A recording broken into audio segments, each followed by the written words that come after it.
Types of cooperative societies. Firstly consumer cooperative society. സാധാരണക്കാരായ കൺസ്യൂമേഴ്സിന് കുറഞ്ഞ വിലയിൽ സാധനങ്ങൾ ലഭ്യമാക്കുന്നതിന് വേണ്ടി കുറേ കൺസ്യൂമേഴ്സ് ഒരുമിച്ച് ഫോം ചെയ്യുന്ന ഒരു സൊസൈറ്റിയാണിത്. Next producers cooperative society. സാധനങ്ങൾ പ്രൊഡ്യൂസ് ചെയ്യുന്ന ചെറിയ ചെറിയ പ്രൊഡ്യൂസേഴ്സിനൊക്കെ റോ മെറ്റീരിയൽസ് അല്ലെങ്കിൽ അതിനാവശ്യമായിട്ടുള്ള മെഷീനറീസൊക്കെ കുറഞ്ഞ വിലയിൽ അല്ലെങ്കിൽ സബ്സിഡി രീതിയിലൊക്കെ ലഭ്യമാക്കുന്ന സൊസൈറ്റിയാണിത്. Next marketing cooperative society. ഈ പ്രൊഡ്യൂസേഴ്സിന് തന്നെ അവർ പ്രൊഡ്യൂസ് ചെയ്യുന്ന സാധനങ്ങൾ വിറ്റഴിക്കാൻ വേണ്ടി മാർക്കറ്റിങ്ങിന് സഹായിക്കുന്ന ഒരു കോപ്പറേറ്റീവ് സൊസൈറ്റിയാണിത്. Next farmers cooperative society.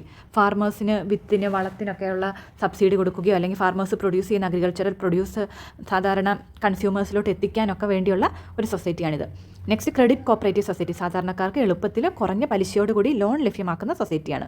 Next cooperative housing society. സാധാരണക്കാർക്ക് വീട് പണിയാനായിട്ടുള്ള സഹായം നൽകുന്ന വെച്ചാൽ അത് ലോൺ പോലെ അല്ലെങ്കിൽ അതിനാവശ്യമായിട്ടുള്ള സഹകരണങ്ങളൊക്കെ നൽകുന്ന സൊസൈറ്റിയാണിത്.